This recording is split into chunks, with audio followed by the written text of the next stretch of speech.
Aspectos hereditarios y genéticos en el cáncer ginecológico.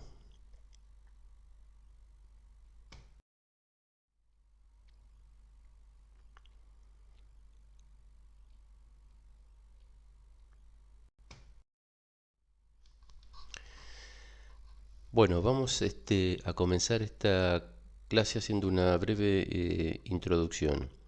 Eh, la clase tiene como finalidad aclarar cuáles son los criterios a partir de los cuales podemos identificar a aquellas pacientes con un mayor riesgo de presentar un cáncer hereditario y poder ofrecerles información sobre la posibilidad de realizar un estudio genético y las diferentes opciones de seguimiento o las distintas alternativas disponibles. Ustedes saben que la mayoría de los cánceres ginecológicos son esporádicos, no hereditarios. Por ejemplo, en el cáncer de mama y ovario, solo el 10% se van a relacionar con una mutación hereditaria. Entonces la pregunta sería, ¿cuáles son los criterios a partir de los cuales podemos identificar a aquellas pacientes con un mayor riesgo de presentar cáncer hereditario?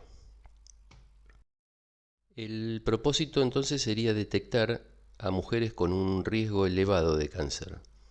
Para esto se cuenta con unidades de asesoramiento genético oncológico o especialistas en asesoramiento genético oncológico, lo que permitiría determinar y encontrar las mutaciones genéticas responsables del cáncer hereditario.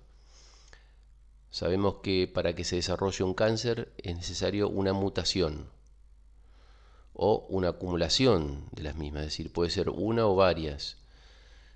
Esto conlleva un crecimiento descontrolado celular y hay una pérdida de respuesta a los controles. La mayoría de las mutaciones genéticas asociadas al cáncer, repito, son esporádicas, no hereditarias.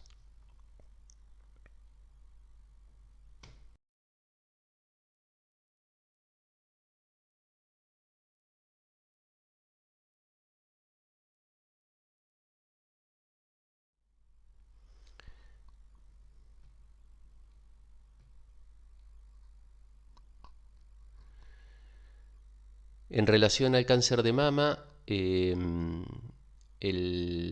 vemos el gráfico de torta, vamos a ver que el 70% van a ser de aparición espontánea o cáncer de mama esporádico. El 15 al 20% va a corresponder a casos de agregación familiar, que puede ser debido a factores ambientales, alteraciones genéticas o de baja penetrancia o incluso al azar. Y solo el 5 a 10% se consideran cánceres hereditarios, propiamente dichos, debido a la mutación de un gen de alta penetrancia.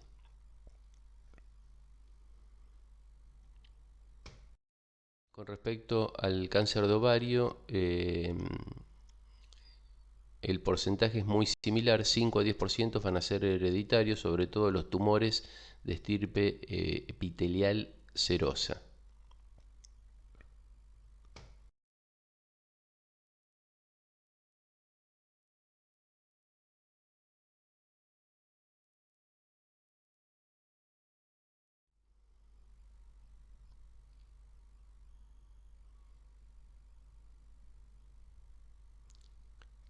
Cáncer de endometrio.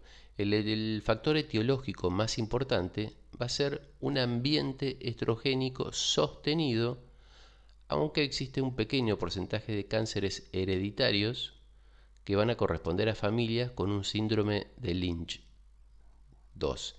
Después vamos a ver este síndrome de Lynch a qué se refiere y vamos a ver que es uno de los la sospecha de este síndrome es uno de los criterios para una derivación, para un asesoramiento genético oncológico. En este gráfico de torta podemos ver que la mayoría o la gran parte, más de la mitad de este gráfico, va a estar distribuido por pacientes con hipertensión, con obesidad, diabetes y después intervienen otros factores como la infertilidad, los anticonceptivos orales, la terapia de reemplazo hormonal, las usuarias las pacientes que toman tamoxifeno.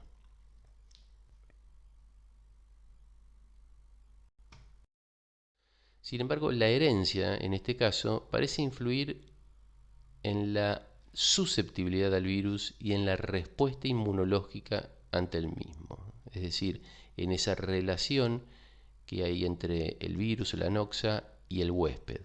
En el gráfico vemos 4 de los tipos virales, son por supuesto muchísimos más, pero 4 de los más frecuentes, más conocidos, que es el virus del HPV 6, el 11, el 16 y el 18.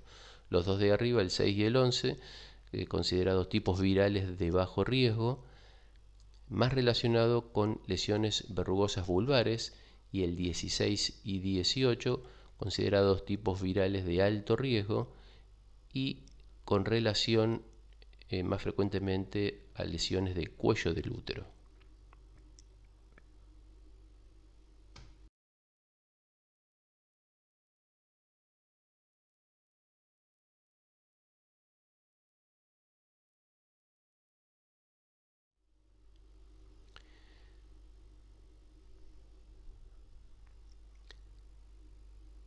Síndromes relacionados con el cáncer ginecológico. Bueno, más precisamente el síndrome de cáncer de mama ovario hereditario. Existe un pequeño porcentaje de familias con una alta incidencia de cáncer ginecológico asociado a cáncer en otras localizaciones y en las que se detectó la participación de algunos genes determinados. Todos estos síndromes que se relacionan con el cáncer ginecológico hereditario y que tienen alguna manifestación clínica en particular. En este caso, el de mama-ovario hereditario, vamos a ver, más adelante lo volvemos a mencionar, pero la implicancia de dos genes fundamentalmente conocidos como BRCA1 o BRCA1 y el gen BRCA2. O sea que la mutación de estos genes es lo que va a determinar el síndrome referido de cáncer de mama ovario hereditario. El gen BRCA1 se localiza en el cromosoma 17 y el gen BRCA2 se localiza en el cromosoma 13.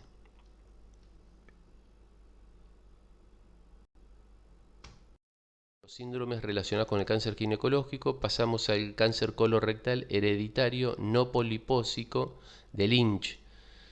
Es un cáncer a nivel colorectal del tracto intestinal, tracto urinario, relacionado también con cáncer de endometrio, de ovario y de mama. El cáncer colorectal tiene una distribución bastante similar al de mama. Fíjense, el esporádico 80%, el familiar o agregación familiar del 10% y el hereditario de 5 a 10%. Este a su vez se divide en una poliposis adenomatosa familiar y el cáncer colorectal hereditario no polipósico o síndrome de Lynch. Este sería el que está relacionado entonces con los distintos cánceres ginecológicos.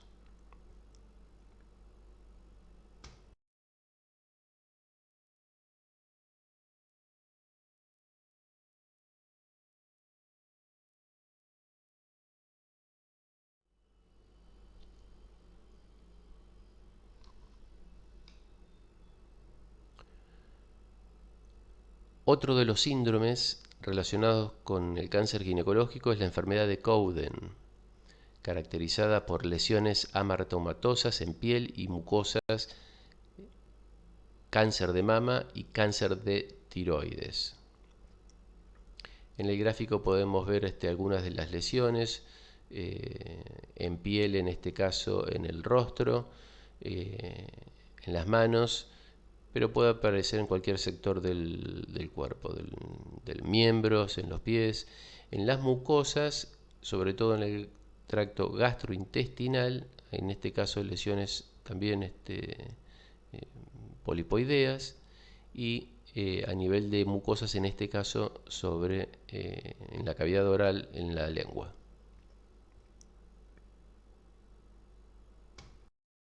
Schegers, caracterizado por una pigmentación macular de labios, la presencia de pólipos y su relación con el cáncer intestinal, relacionado también con el cáncer de mama y de ovario. También podemos ver en las imágenes la pigmentación en los labios, en la mucosa de los labios y pólipos del tubo del tracto gastrointestinal.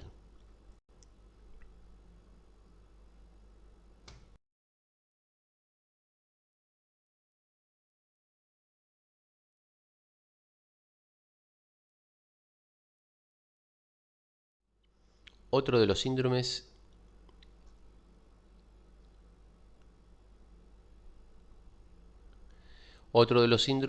es el de Li-Fraumeni. Sobre todo destaca su relación con la presencia de sarcomas, aparte del cáncer cerebral y el cáncer de mama.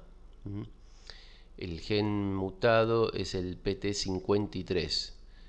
Entonces, entre los tumores asociados a este síndrome vamos a tener sarcomas de partes blandas, sarcomas óseos y el cáncer de mama.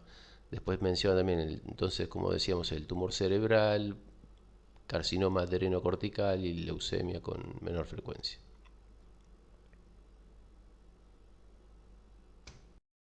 Ataxia telangiectásica. Acá se podrá observar una ataxia cerebral progresiva, hay hipersensibilidad a radiaciones y, por supuesto, un riesgo incrementado de cáncer en estos pacientes. Se considera una enfermedad hereditaria que se manifiesta en la niñez con importantes problemas relacionados con la deficiencia del sistema inmune, y hay una degeneración en la parte del cerebro que controla los movimientos y el habla. Por eso se caracteriza por signos neurológicos. La presencia, bueno, ahora vamos a ver las imágenes de la telangiectasia y una susceptibilidad a las infecciones por la deficiencia inmunológica y la asociación mayor con el cáncer. Las lesiones en piel y en el ojo.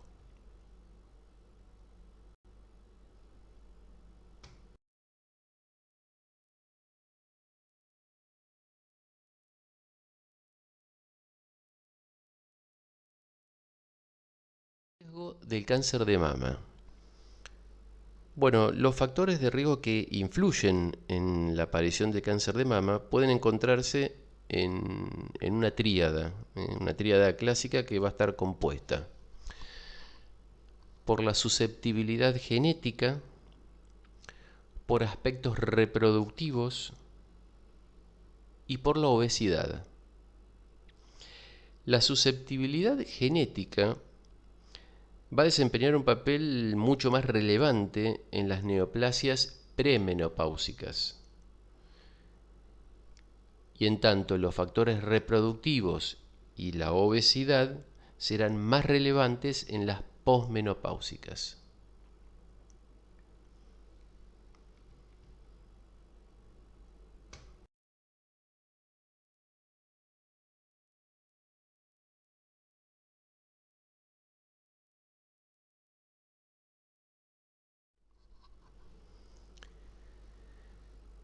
Factores genéticos. En este caso vamos a ver antecedentes familiares de cáncer de mama, donde el riesgo aumenta con el número de familiares afectados y la edad joven. Se puede considerar inferior a 50 años el diagnóstico, ¿no? Y por otro lado, los antecedentes personales de cáncer de mama, donde vemos un aumento del riesgo de 3 a 5 veces, más que en la población general.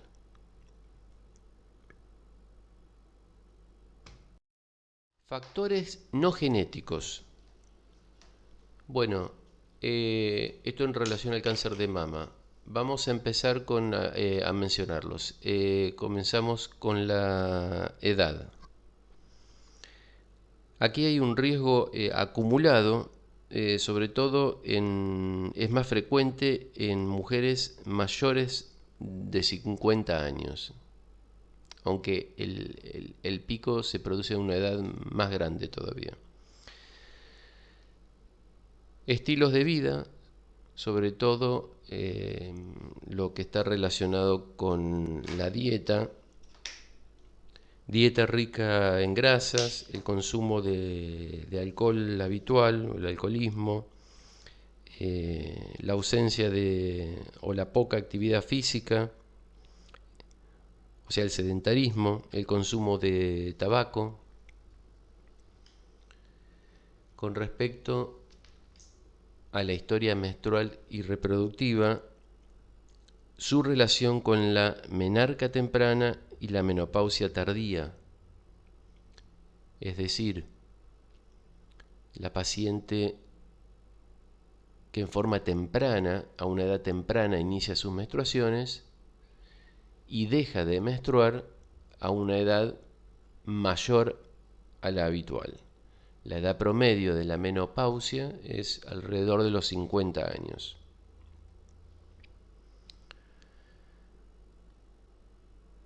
La nuliparidad, también el primer embarazo a edad tardía, y el hecho de no haber dado lactancia materna. Son todas entonces situaciones que tienen que ver con el ambiente hormonal. Es decir, una paciente que va a tener una menarca temprana y una menopausia tardía va a aumentar el periodo de exposición a un ambiente estrogénico, por ejemplo.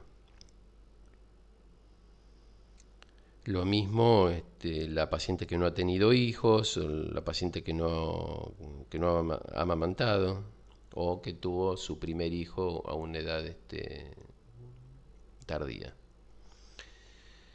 Con respecto al tratamiento hormonal, la terapia hormonal sustitutiva, debido a su componente estrogénico, parece incrementar la incidencia de cáncer en un pequeño porcentaje, pero siempre a partir, es decir, es relacionado con tratamientos largos, o sea, a partir de los 5 años de tratamiento hormonal.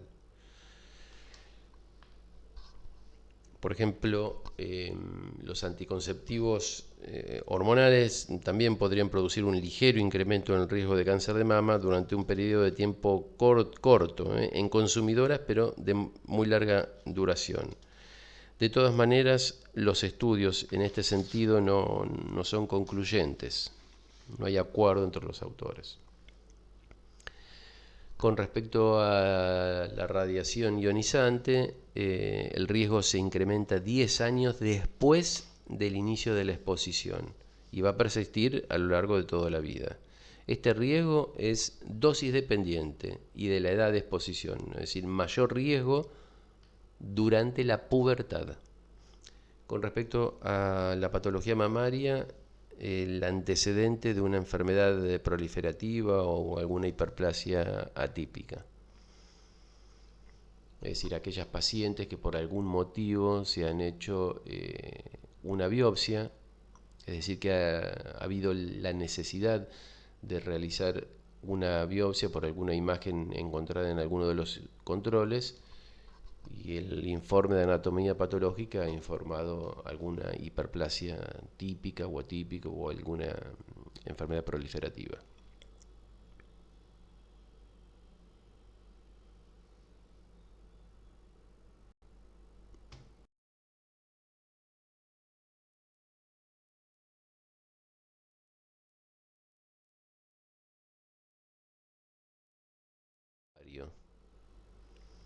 Bueno, aquí también vamos a tener factores genéticos y factores no genéticos.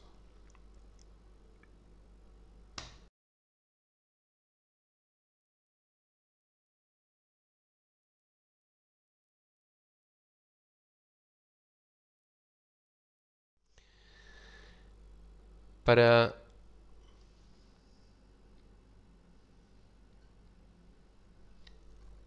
para referirnos a los factores genéticos, deberíamos revisar los antecedentes familiares de cáncer de mama ovario.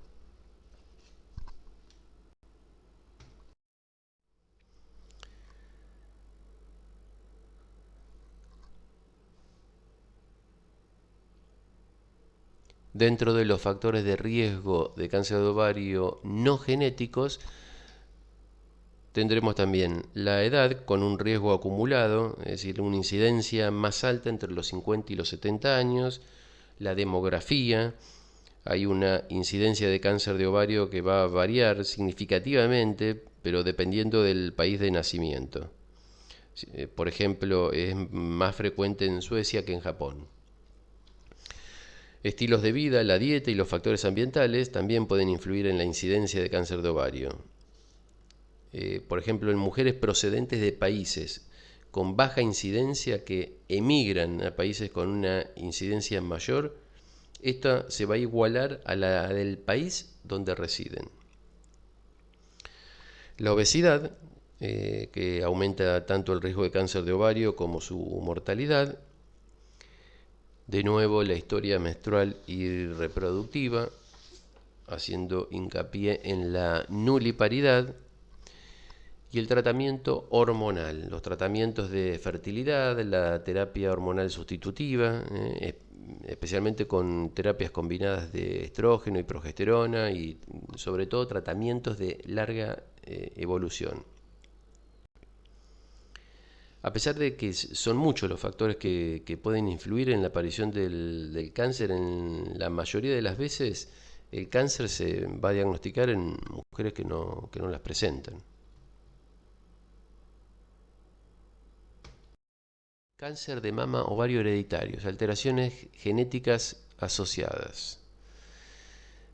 Bien, el cáncer de mama ovario hereditario se lo relaciona con la mutación de dos genes fundamentalmente, que son el BRCA1 y el BRCA2.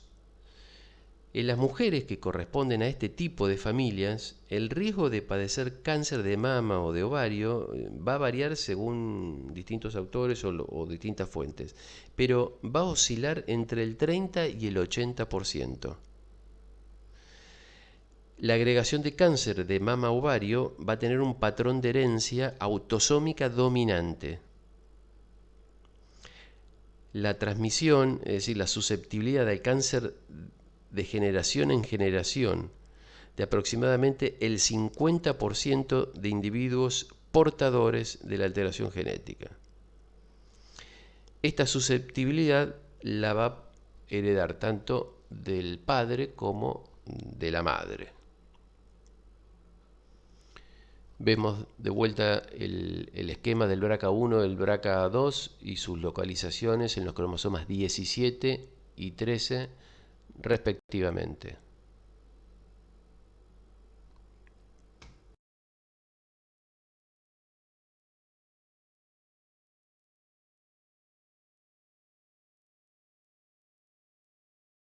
Patológicas del cáncer vinculado a mutaciones BRCA. En el cáncer de mama hereditario, en este caso vamos a ver las características clínicas. Bueno, acá hay que prestar atención entonces a la edad de aparición temprana y a la segunda neoplasia en mama contralateral o ovario. Es decir, la edad de aparición temprana antes de los 50 años, eso es en más del 50% de los casos. Y por otro lado, hay un riesgo elevado de desarrollar una segunda neoplasia después del diagnóstico de un cáncer previo, es decir, en la mama contralateral.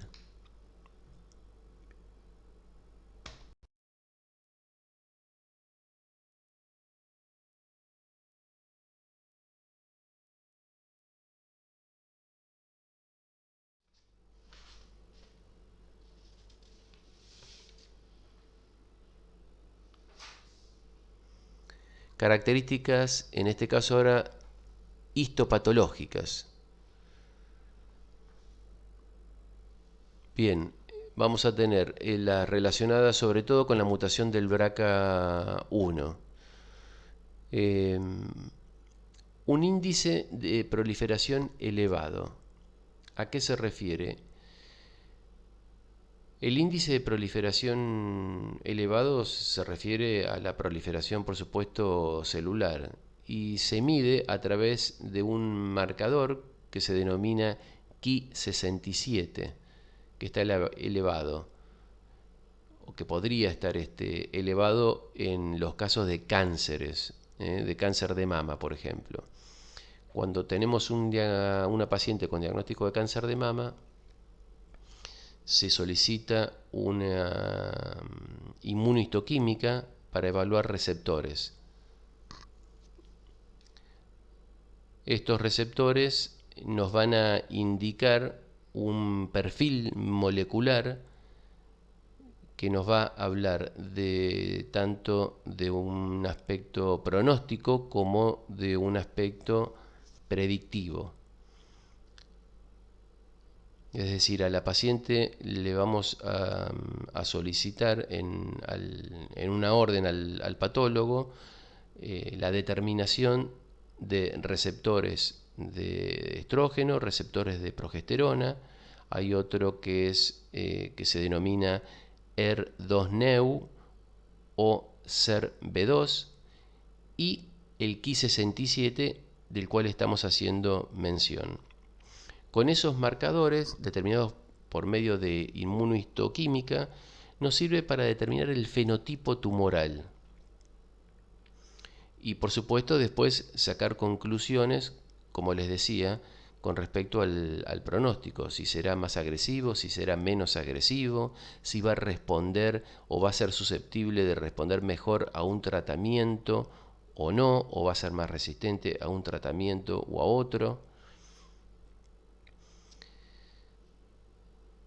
Bien, la mutación del BRCA1, entonces seguimos.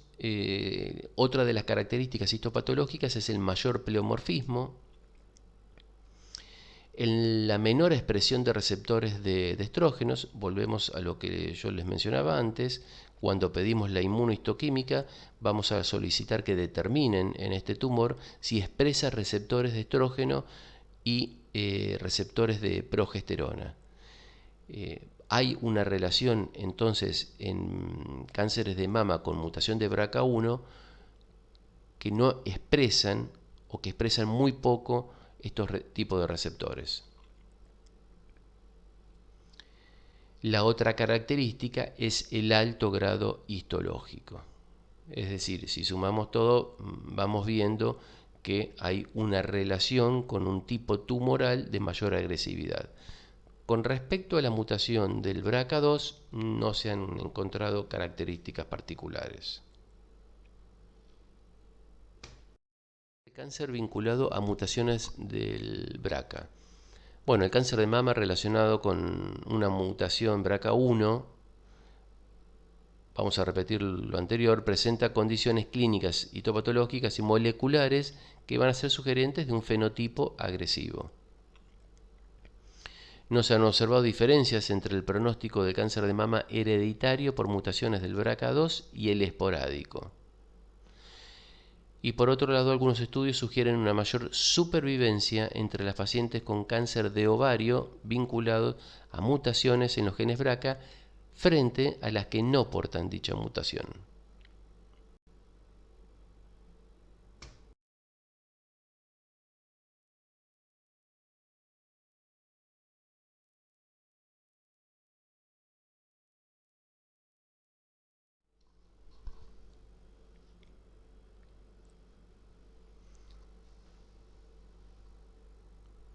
Bien, esta pregunta es de suma importancia, entonces. ¿A quiénes realizar pruebas de determinación de mutaciones en los genes BRCA1 y BRCA2? Porque obviamente no vamos a poder realizar la prueba de determinación de estas mutaciones a todas las pacientes, sino que va a haber que realizar una selección adecuada, sobre todo por una cuestión de costos muy elevados.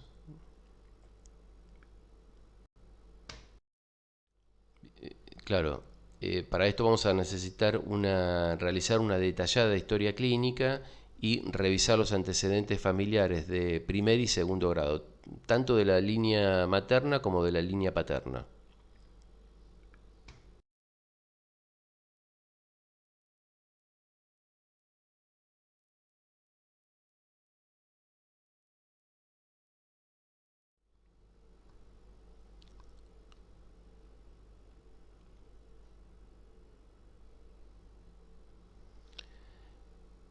Entonces, para esta selección adecuada de la población susceptible, ¿cuáles son los grupos de riesgo que remitiremos a una unidad de asesoramiento genético oncológico?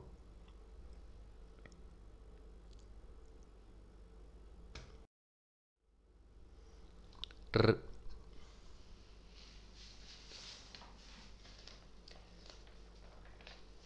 Repasemos entonces cuáles son los criterios de derivación para un asesoramiento genético oncológico. Cáncer de mama antes de los 50 años es una indicación, sobre todo en pacientes muy jóvenes. Es decir, si nosotros encontramos una paciente de 30 años con un cáncer de mama, bueno, pensemos en una mutación del BRCA en la familia, en ella o en algún familiar, sobre todo si tiene hermanas, hijas.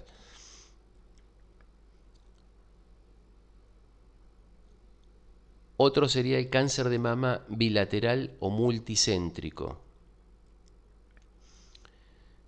En este caso, cuando hablamos de multicéntrico, estamos haciendo referencia a la presencia de dos o más tumores en distintos cuadrantes de la mama. Después, más adelante en otra clase, vamos a ver, porque hay una diferencia entre multifocal y multicéntrico. El cáncer de mama multifocal se refiere a la presencia de dos o más tumores en un mismo cuadrante, y el multicéntrico, como les decía, en distintos cuadrantes.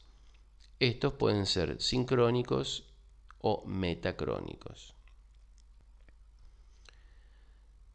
Otra indicación, cáncer de mama y ovario en la misma paciente,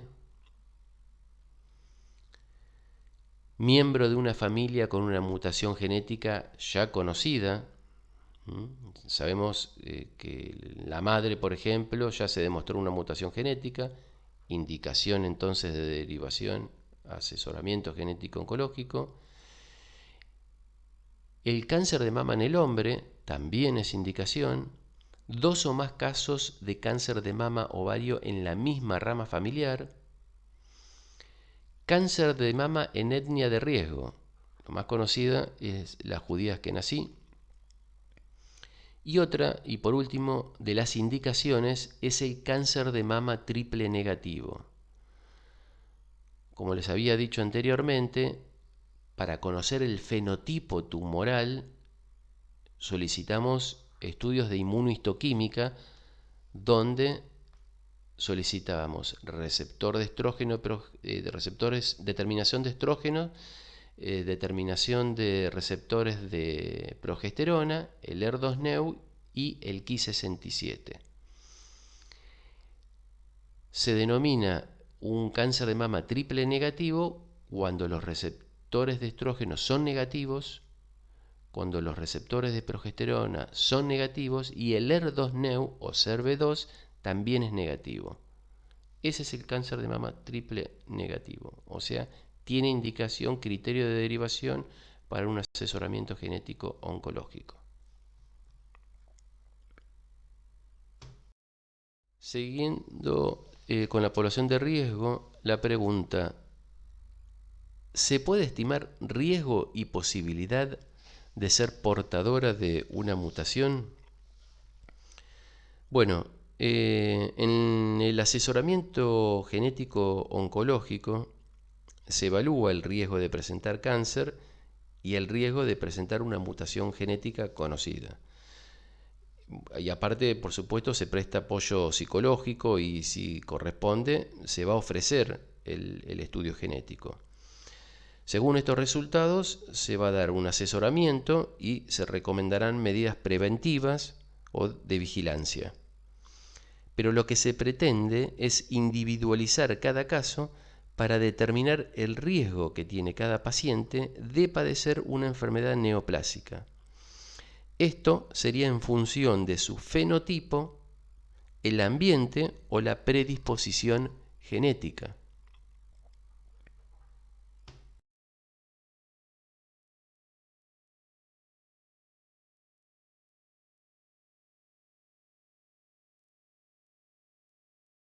Riesgo personal y familiar. ¿A qué consideramos una paciente de alto riesgo en cáncer de mama? Por un lado, aquellas pacientes que tienen dos familiares de primer grado afectados. Otro, familiar de segundo grado más alguna de las siguientes situaciones. Cáncer de mama bilateral, paciente o familiar menor de 30 años, o un varón afectado, o ambos menores a 50 años, o dos casos de cáncer de ovario. También aquella paciente con antecedente personal de cáncer de mama, un caso de cáncer de mama menor a 40 años, o el diagnóstico de cáncer de mama y cáncer de ovario en un mismo individuo.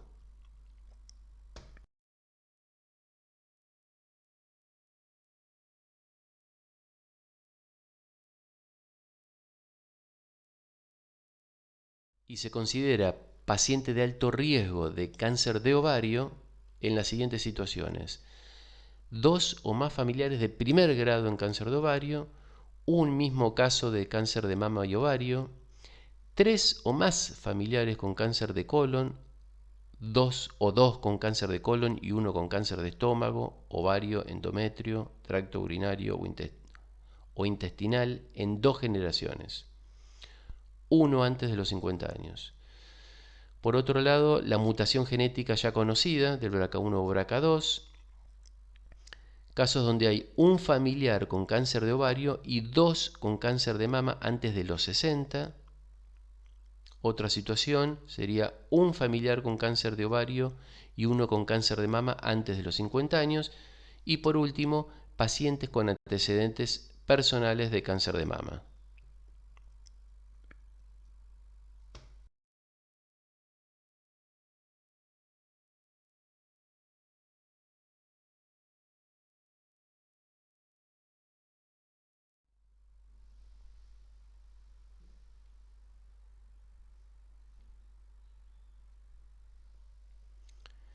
Continuando con la valoración de riesgo, se disponen modelos matemáticos que pueden ayudarnos en estas valoraciones. Para determinar el riesgo de cáncer de mama a lo largo de la vida, destacan dos modelos. Hay muchos más, pero estos son de los más conocidos, que son los modelos de Klaus y de Gale, que son programas de software que utilizan antecedentes personales y familiares para calcular la probabilidad de que una mujer enferme de cáncer de mama. Estos antecedentes se van a basar en lo siguiente: la edad, casos con cáncer de ovario, edad a la que se presenta el cáncer, número de familiares de primer grado con cáncer de mama, la edad de la menarca, la edad del primer hijo vivo, y también el número de biopsias de mama realizadas, especificando si aparece o no una hiperplasia atípica. Bien, se recomienda el estudio genético para mujeres con un riesgo mayor o igual a 10%. Esto según la Sociedad Americana de Oncología Clínica. El objetivo final sería entonces clasificar a las pacientes en función del riesgo de presentar un cáncer de mama o cáncer de ovario hereditario, en riesgo alto, moderado o bajo. Como vimos anteriormente, por ejemplo, en estos modelos matemáticos del de Gell, que de un 10% o más va a ser considerada alto riesgo, por eso se había sugerido el estudio genético. Pero veamos en otras situaciones también.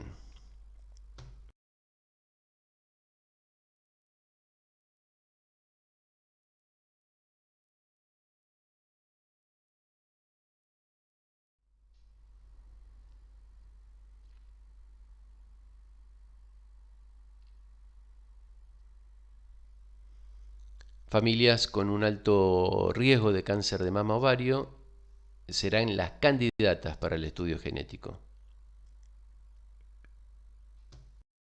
Con riesgo moderado de cáncer de mama ovario hereditario no van a ser subsidiarias de un estudio genético, pero sí de otras alternativas. La autoexploración mamaria, o más conocido como autoexamen mamario, la exploración clínica anual realizada por el médico mediante el examen físico, la mamografía, la ecografía mamaria o la resonancia magnética nuclear de mama con contraste endovenoso anual y a partir de los 35 a 40 años, y la ecografía transvaginal anual a partir de los 30 años.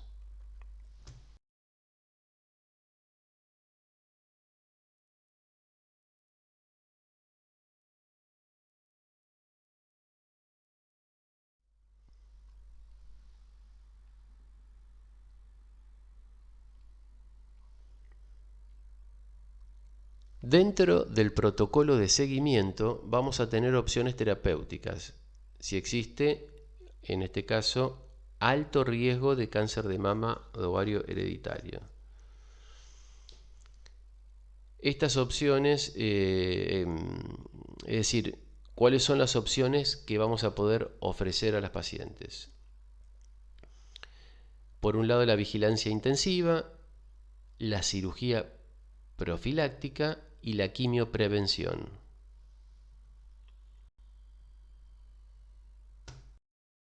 Para la vigilancia intensiva le vamos a poder ofrecer un autoexamen mamario mensual a partir de los 18 años, la exploración clínica semestral a partir de los 25 a 35 años, mamografía más ecografía o la resonancia mamaria eh, con contraste endovenoso anual a partir de los 25 a 35 años, la ecografía endovaginal semestral con inicio de los 30 a 35 años y la determinación del CA 125 ovárico anual a partir de los 30 a 35 años. El CA 125 ovárico es un marcador de tumores de ovario, aunque no es específico para el cáncer de ovario. En el cáncer de ovario se utiliza como parte del diagnóstico, pero sobre todo también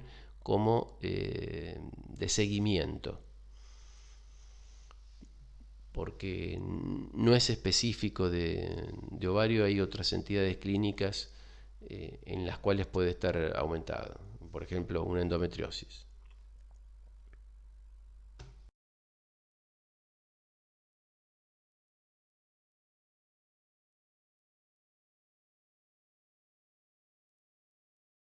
Protocolo de seguimiento, la otra alternativa habíamos dicho la cirugía profiláctica. ¿En qué consiste? La mastectomía bilateral profiláctica o reductora de riesgo. En este caso, por supuesto, hay que valorar la reducción del riesgo, el impacto psicológico que significa semejante cirugía y cuáles son las posibilidades reales de reconstrucción. Recuerden que la mastectomía reductora de riesgo no es que reduce el riesgo a 0%, siempre hay un mínimo porcentaje de posibilidad de riesgo. Por supuesto que reduce el riesgo en alrededor del 90 más por ciento, pero este tipo de cirugías tiene una conservación de mínimamente de piel. En general, eh, la conservación puede ser de piel y del complejo de areola-pezón. Pero en este tipo de cirugía siempre hay que dejar unos milímetros de tejido por debajo de la piel, por una cuestión de vascularización de esos colgajos, porque si quedase la piel tan finita, obviamente hay una posibilidad de necrosis en el posoperatorio, ¿no es cierto?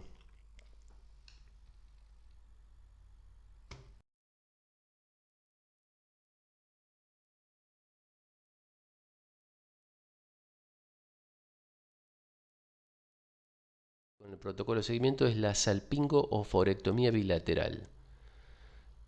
Esto es, salpingo hace referencia a la trompa y la oforectomía al ovario, es decir, la exéresis de todo el anexo, tanto de trompa como de ovario. Acá, por supuesto, hay que valorar la reducción de riesgo sobre mama y ovario, pero sobre todo el impacto de la menopausia precoz y qué posibilidad de tratamiento hay. Obviamente, el impacto va a ser mucho mayor cuanto más joven es la paciente. Piensen que el hecho de realizar esta cirugía va a privar a la paciente de la producción de estrógenos por parte del ovario. Y una reducción tan drástica de los niveles de estrógenos va a ocasionar entre otras cosas, una osteoporosis. Entonces, valorar bien a qué edad podría realizarse esta cirugía, poniendo siempre en la balanza el riesgo-beneficio.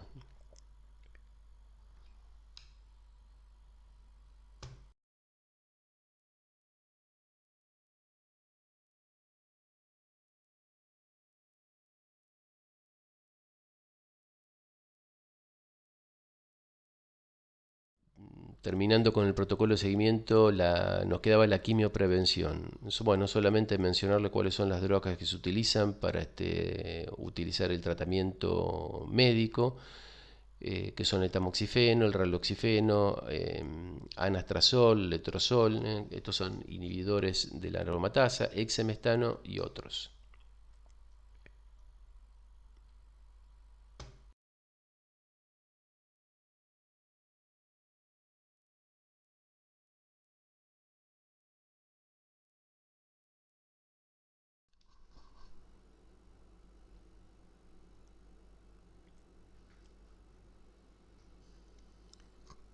Bien, para finalizar entonces el seguimiento a los hombres. La realización de un autoexamen mamario mensual, el examen clínico mamario anual, la mamografía anual o cirugía profiláctica en el caso de que exista ginecomastia y el cribado para otros cánceres como el de próstata o el de colon. Entonces, resumiendo, uno de los objetivos de esta clase era la necesidad de nosotros como médicos de estar informados para así poder brindarle a las pacientes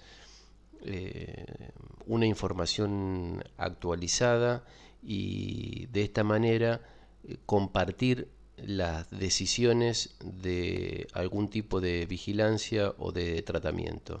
No debemos olvidar que se trabaja en forma multidisciplinaria, es decir, un equipo multidisciplinario donde estas decisiones se van a tomar en forma conjunta con el cirujano plástico, con el anatomopatólogo, con el radioterapeuta, el genetista, el ginecólogo, el médico de cabecera, el mastólogo, el especialista en imágenes y, por supuesto, la decisión de la paciente y su entorno. Muchas gracias.